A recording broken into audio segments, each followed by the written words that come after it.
Outra importante doença do complexo das salmoneloses é o tifo aviário, causado pela Salmonella gallinarum. Esse, diferente da Salmonella pullorum, afeta mais aves adultas. É um bacilo também imóvel, sem flagelo, também exclusivo das aves. Causa uma diarreia amarelo-esverdeada e queda de postura. A mortalidade é variada de acordo com aquele lote, aquela situação. Mas é uma doença também muito importante, por isso é alvo daquele mesmo programa de sanidade avícola, devendo os lotes matrizeiros estarem isentos dessa doença. Nesse caso, as aves doentes apresentam-se prostradas e sem apetite, conforme mostra a imagem.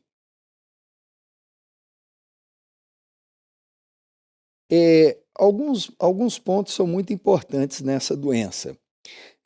A higiene, vetores, né, como insetos e outros, a própria água, ração, podem transmitir a doença entre ave a ave e acredita-se, por constatação, mas não uma explicação ainda científica, que as aves leves, como as poedeiras, por exemplo, de gaiola, sejam mais resistentes que as aves de piso. Um detalhe interessante que também tem sido observado é que quando você tem, seja numa gaiola, seja em piso, uma ave que morreu dessa doença permanece ali, a doença dissemina mais rápido. De acordo com o número de horas entre a constatação de uma ave morta no grupo, no lote ou na gaiola e a retirada, observou-se que quanto maior o tempo até se remover a ave, mais aves adoeciam. Então é muito importante, em suspeita dessa doença, ficar constantemente vistoriando o lote e removendo o mais rápido possível aquelas aves mortas. Ela tem uma morbimortalidade, ou seja, morbidade é questão de disseminação, de doença que passa de uma para outra. E mortalidade é quantas das aves morrem. Então, a morbimortalidade varia de 40% a 80% dos lotes, e normalmente as aves que adoecem levam em torno de 6 dias para o óbito. O grande ponto da mortalidade, da patogenia da Salmonella gallinarum, do tifo aviário, acredita-se tem sido observada a questão da septicemia, por isso essa prostração, inapetência e anemia hemolítica, né? A partir daquela endocitose de fagócitos e enterócitos, vai disseminando pelo sangue e na sua multiplicação vai havendo essas hemólises e a liberação de toxinas que então levam essa ave adulta a óbito. Fígado e baço, a necrópsia, observam-se pontos de necrose e ovário atrofiado também é um quadro comum em fêmeas, em galinhas afetadas por essa doença.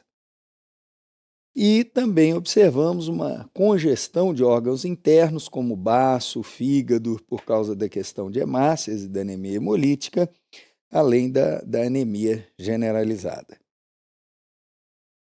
Bom, a prevenção, então, a transmissão vertical clássica, né, ocorre tanto na Salmonella gallinarum e na Salmonella pullorum.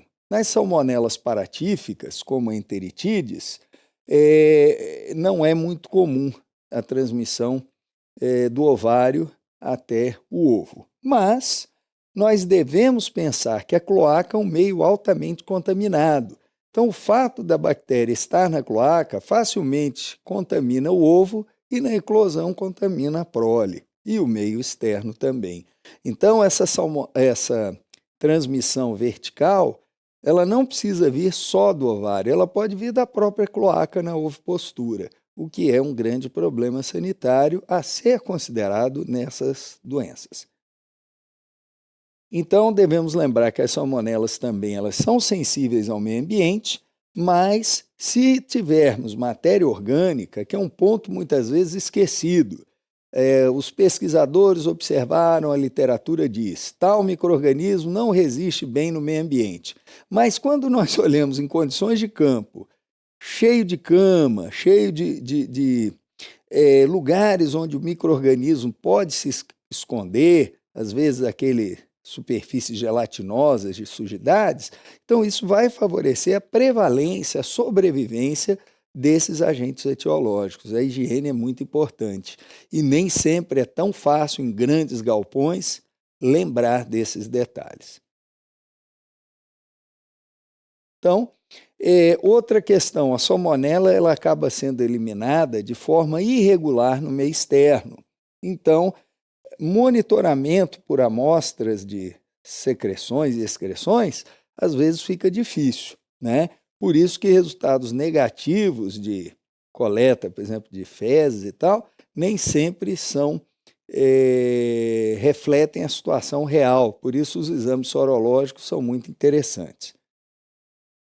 E o controle da salmonela, como dissemos, começa com a aquisição de aves livres, um ambiente livre, e todo esforço deve ser utilizado para manter esse ambiente sem salmonela.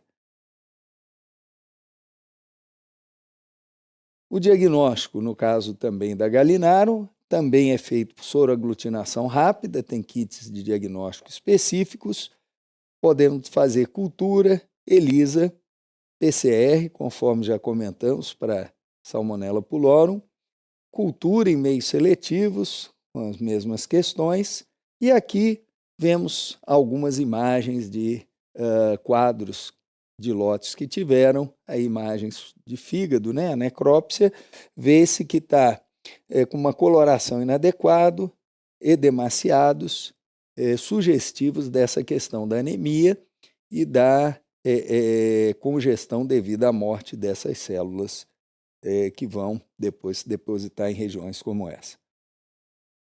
Mesma coisa do baço, né? Também um lote de matrizes de 65 semanas de idade, onde o laboratório isolou Salmonella gallinarum, bastante edemaciados, é um sítio, né, de hemácias, células de defesa vão posteriormente encaminhar para lá quando, né, para serem eliminadas, e aí demonstra bem esse aumento dessa área em relação a aves sadias.